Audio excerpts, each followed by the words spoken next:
Bertin Naoum, son nom ne vous dit peut-être rien, mais l'homme vient d'être classé 4e entrepreneur le plus révolutionnaire au monde, juste derrière Steve Jobs ou Mark Zuckerberg, le patron de Facebook, ou James Cameron, le réalisateur.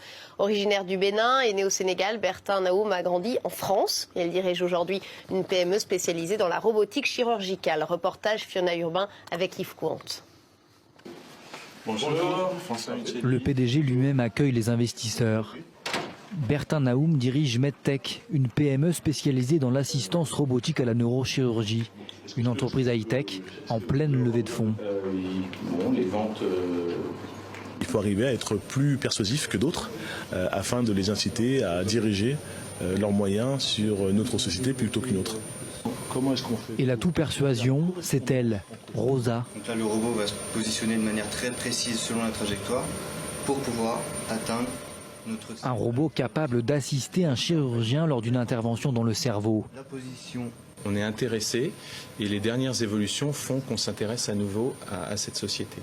Et il n'est pas le seul. Selon la revue scientifique canadienne Discovery Series, Bertin Naoum vient d'être classé, grâce à ce robot, 4e entrepreneur le plus révolutionnaire au monde, juste derrière Steve Jobs, Mark Zuckerberg et James Cameron. Une grande surprise et en même temps une grande satisfaction. De la joie, effectivement, de voir la société qui est distinguée, reconnue.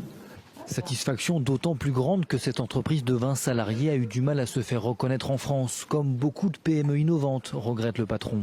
Et je pense qu'on a probablement des progrès à faire de ce côté-là pour être peut-être un peu plus cocorico.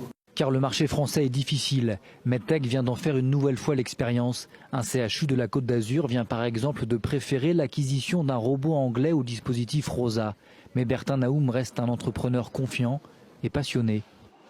Moi, j'ai découvert ce milieu il y a maintenant près d'une vingtaine d'années au sortir de mes études d'ingénieur.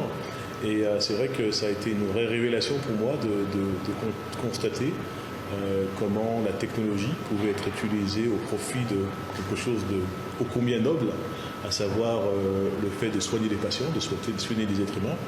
Coût du dispositif, 300 000 €. Une quinzaine d'établissements dans le monde utilisent Rosa, comme cette clinique, depuis mars dernier. Le robot nous fait gagner du temps et surtout beaucoup de confort pour le patient. C'est un petit peu comme s'il nous montrait du doigt l'endroit à biopsier et plus que ça, il nous tient la main. Il nous porte l'instrument et puis finalement, nous, on fait le trou à l'endroit où il nous montre et on va faire notre biopsie à l'endroit où il nous montre. Bertin Naoum ne compte pas s'arrêter là. L'entreprise travaille sur un nouveau robot dédié cette fois à la chirurgie de la colonne vertébrale. La société française MedTech, que j'ai le plaisir de diriger, développe et conçoit des robots chirurgicaux qui rendent les opérations du cerveau plus sûres, plus précises et moins invasives. Le chirurgien reste toutefois bien présent aux côtés de nos robots pendant les opérations chirurgicales.